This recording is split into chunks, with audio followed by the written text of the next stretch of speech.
Hello everyone. तर आज आहे होळीचा दिवस आणि होळी पुरणपोळीशिवाय जशी अपूर्ण आहे तशीच कटाच्या आमटीशिवाय सुद्धा अपूर्णच आहे. पुरणपोळीसाठी मी जी डाळ भिजत घातली होती त्याचंच थोडंसं पाणी काढून मी कटाच्या आमटीसाठी यूज करते.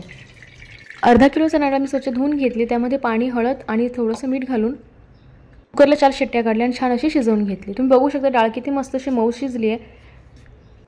इकडे मी गाळणी न घेता पुरणपोळी बारीक करण्याचं यंत्र घेतलं आहे. त्यामध्ये पूर्ण पाणी निथळून गेलं की जे पाणी उरेल ते आपण कटाच्या आमटीसाठी यूज करणार आहोत.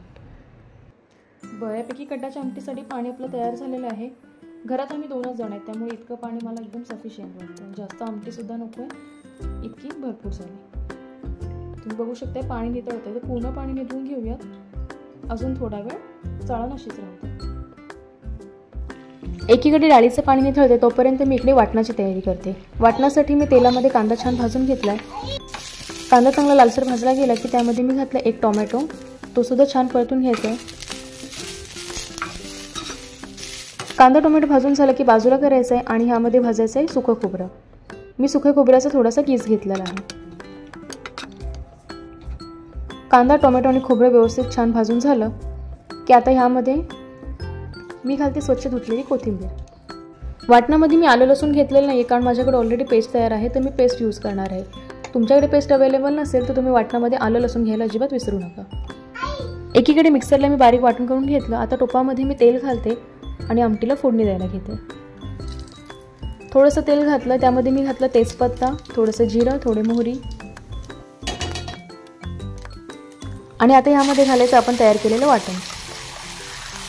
वाटण चांगलं तेल सुटेपर्यंत मस्त असं परतून घ्यायचं आहे.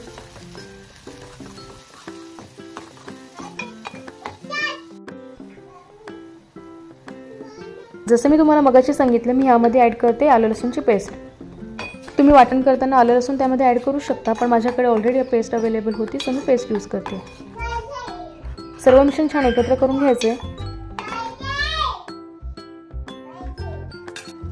वाटणाला चांगलं असं तेल सुटलं की ह्यामध्ये मी घालते 1 चमचा हळद, 2 चमचे लाल मसाला.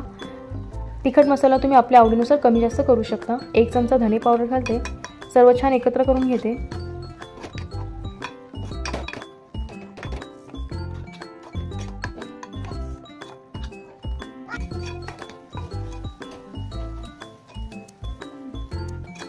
मस्त असं लाल कलर आलेला दिसतोय आपल्याला. आता ह्यामध्ये आपण घालणार आहोत कटाच्या आमटीसाठी आपण जे पाणी ठेवलंय ते. तुम्ही तुमच्या आवडीनुसार पाण्याची कन्सिस्टन्सी कमी जास्त करू शकता. मला पातळ अजिबात आवडत नाही त्यामुळे मी जाडसरच ठेवले आमटी. सो तुम्ही तुमच्या आवडीनुसार हे करू शकता.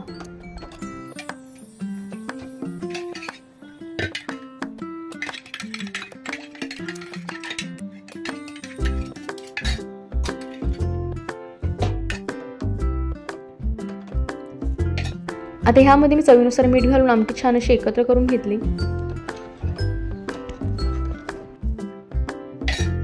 गॅस मीडियम फ्लेमवर ठेवून आपल्याला मस्त अशी उकळ काढून घ्यायची.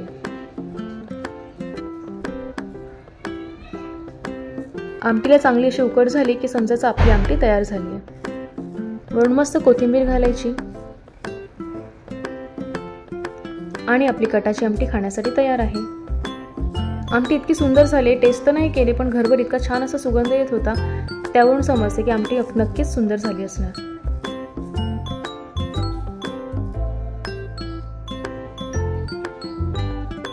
अगदी झटपट आणि सोपी रेसिपी आहे. तुम्ही नक्की ट्राय करून बघा. पुन्हा एकदा सर्वांना होळीच्या खूप शुभेच्छा. आणि हो, नेक्स्ट व्हिडिओ माझा असणार आहे पुरणपोळीचा, तर तो पाहायला अजिबात विसरू नका. थँक्यू.